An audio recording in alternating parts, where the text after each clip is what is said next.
साथियों, आपका हमारे चैनल सक्सेसफुल पॉइंट में स्वागत है। तो दोस्तों, कल कुछ टेक्निकल गड़बड़ी होने के कारण क्लास पूरी कंप्लीट नहीं हो पाई थी, इसलिए हम मॉड्यूल 4 की फर्स्ट क्लास आज पूरी करेंगे। इसी के साथ साथ आज हम 3-4 चैप्टर को कंटिन्यू रख रहे हैं ताकि आपको ज़्यादा से ज़्यादा क्वेश्चन आपको मिल सकें और आपकी पढ़ाई सुचारू रूप से अच्छी चल सके, क्योंकि एग्ज़ाम बहुत नज़दीक है। इसलिए मैं आज ही आपको 4-5 क्लासें एक साथ दे रहा हूं।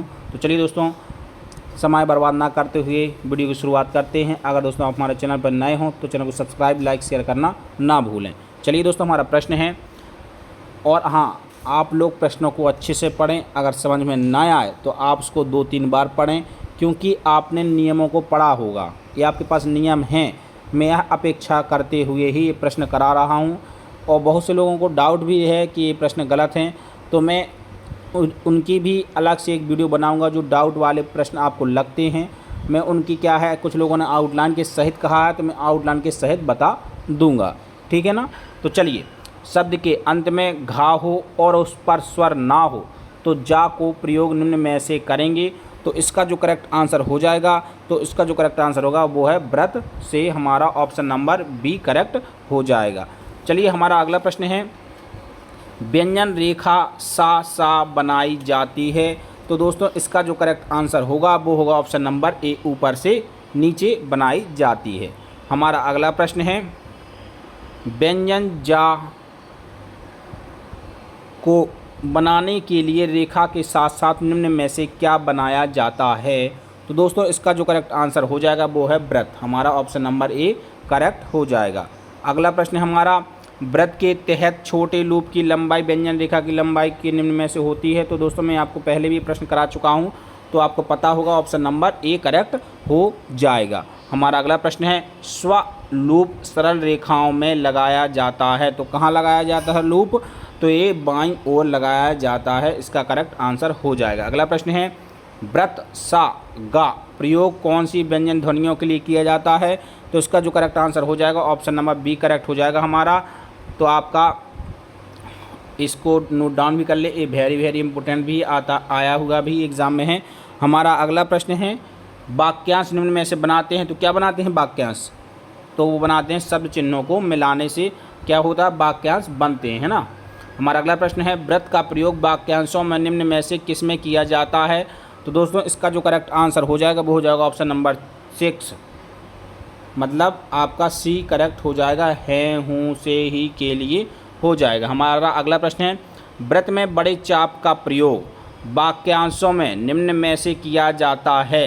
तो राष्ट्र तरल के लिए किया जाता है। ऑप्शन नंबर सी करेक्ट हो जाएगा। तो आप इसको भी नोट डाउन कर लें। चलिए, हमारा अगला प्रश्न है, क्रिया व्यक्ति या ए ई को गया गई गई के बाद प्रकट करने के लिए कौन से चिन्ह को चुना जाता है, चुन जोड़ते हैं।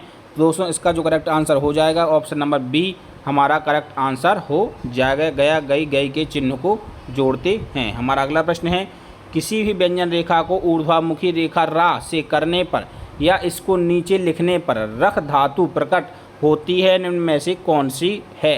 तो दोस्तों, इसका जो करेक्ट आंसर हो जाएगा वो हो जाएगा ऑप्शन नंबर ए, उठा रखा है।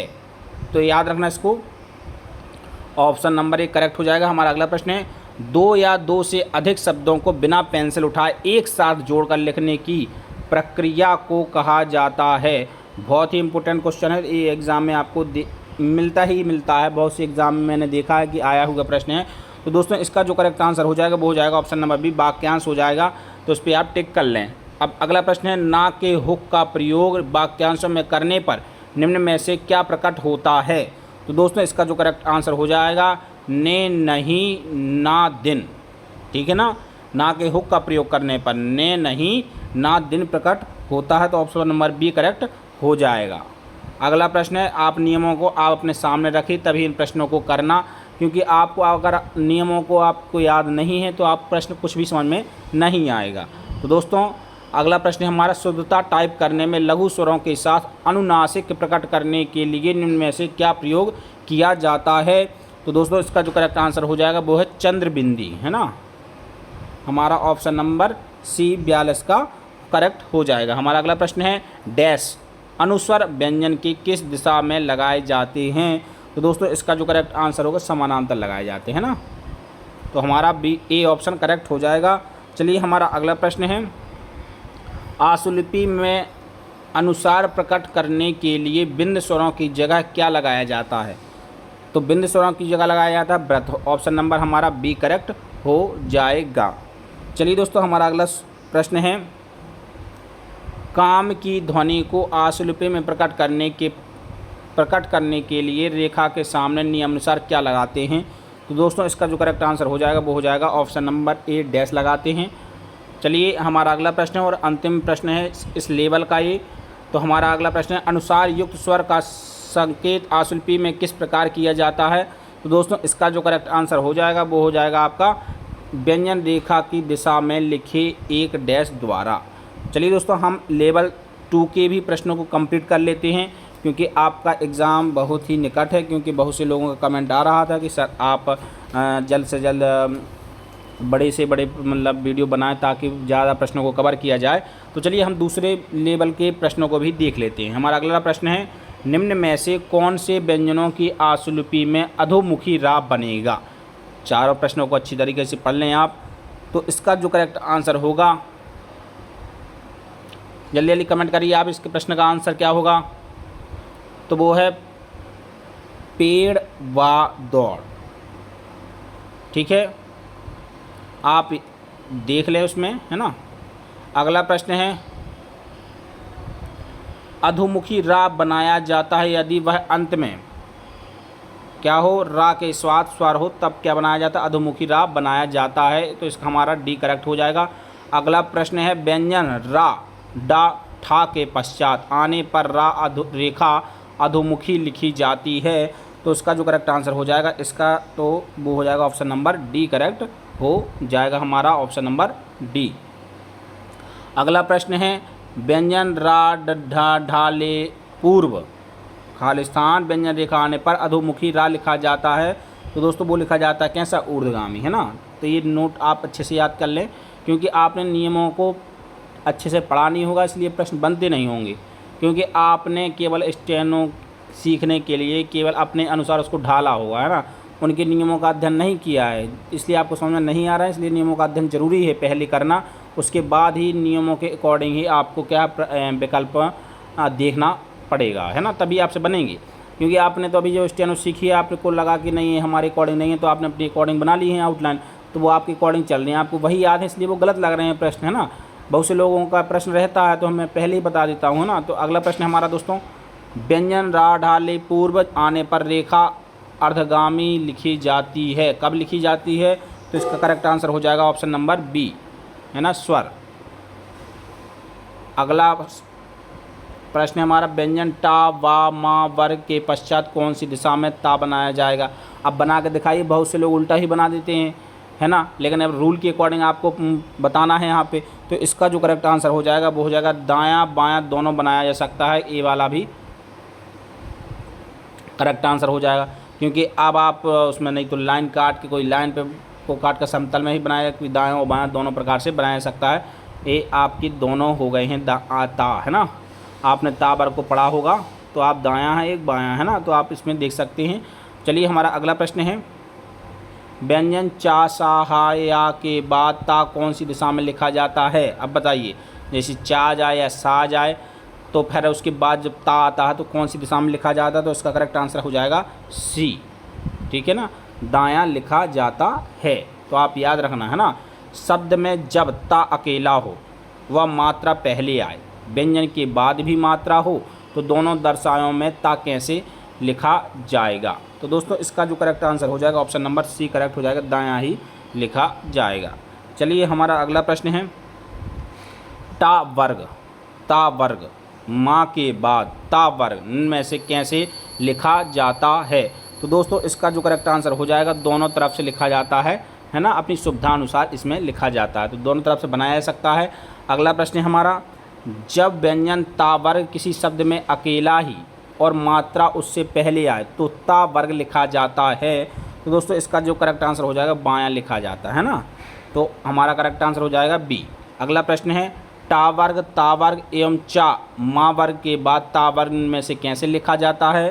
तो दोस्तों इसका जो करेक्ट आंसर हो जाएगा वो लिखा जाता है ऑप्शन नंबर डी, दायां व बायां लिखा जाता है। क्योंकि ता वर्ग आपको पता है दायां बायां होता है, आपके पास ना अधोगामी होता है ना ऊर्ध्वगामी होता है ना, तो आप क्या लिखेंगे? दायां या बायां लिखेंगे। हमारा अगला प्रश्न है, व्यंजन मा रा ता से पूर्व वाले हा व्यंजन को किस प्रकार से लिखा जाता है?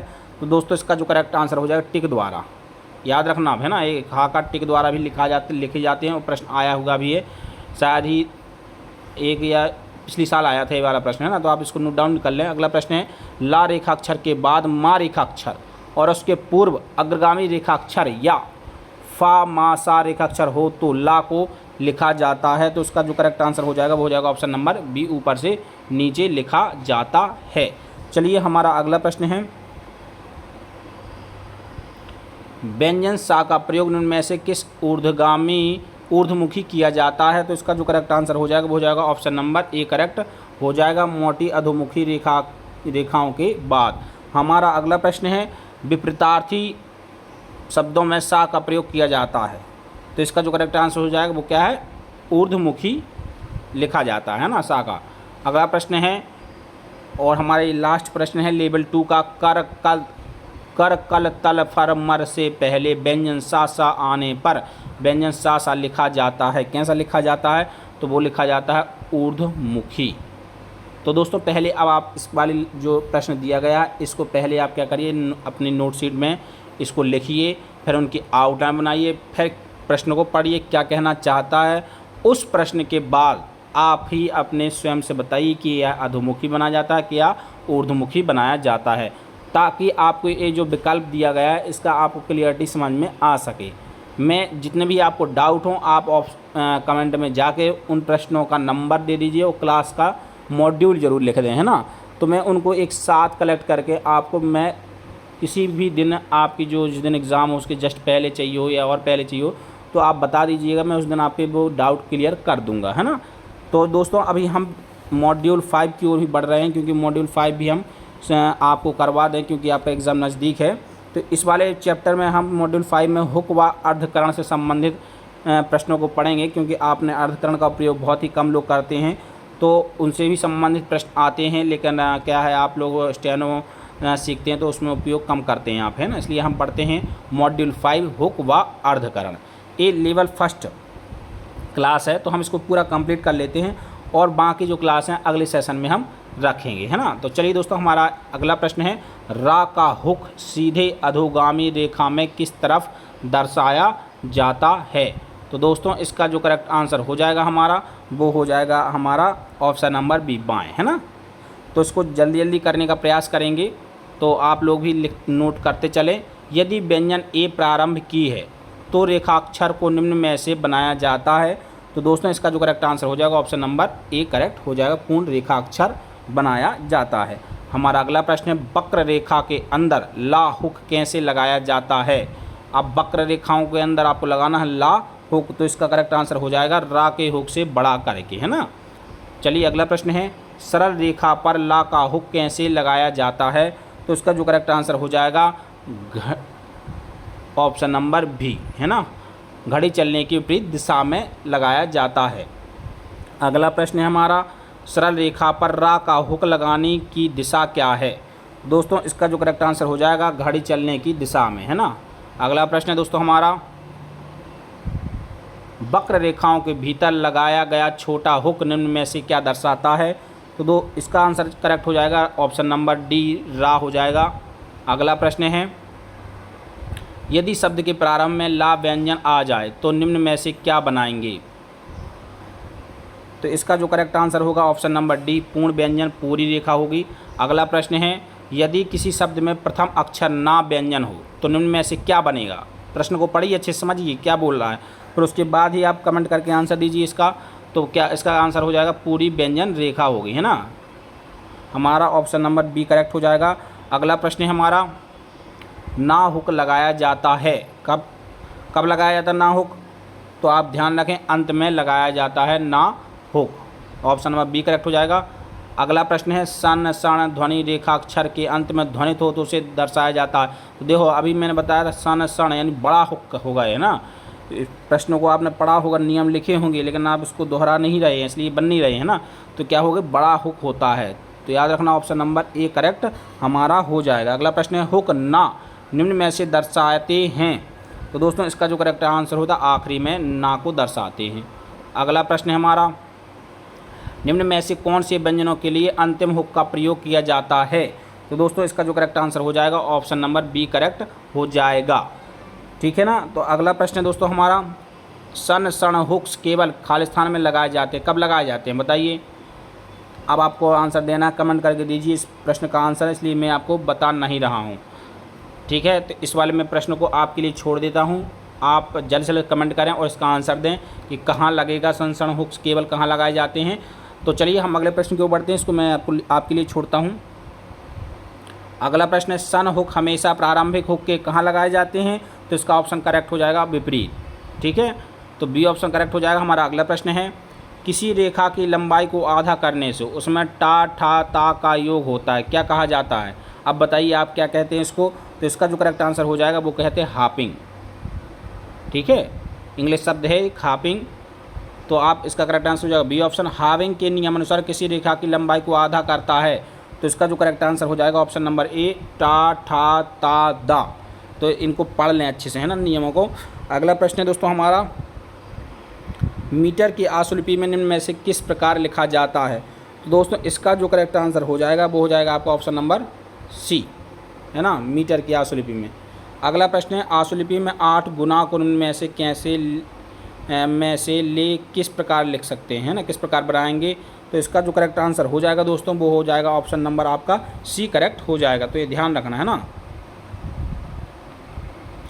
ऑप्शन नंबर आपका सी करेक्ट हो जाएगा। चलिए हमारा अगला प्रश्न है मप मम्ब और मभ को दुगना करने से उनमें योग होता किसका होता है। तो ध्यान रखना रा का योग होता है। तो आप इसको करेक्ट बी हो जाएगा हमारा। अगला प्रश्न है दोस्तों हमारा किसी व्यंजन रेखा को दुगना करने से उसमें निम्न में से किसका योग होता है। तो इसका जो करेक्ट आंसर हो जाएगा ऑप्शन नंबर बी तरदार दरदार और करकार, मतलब दुगना होना।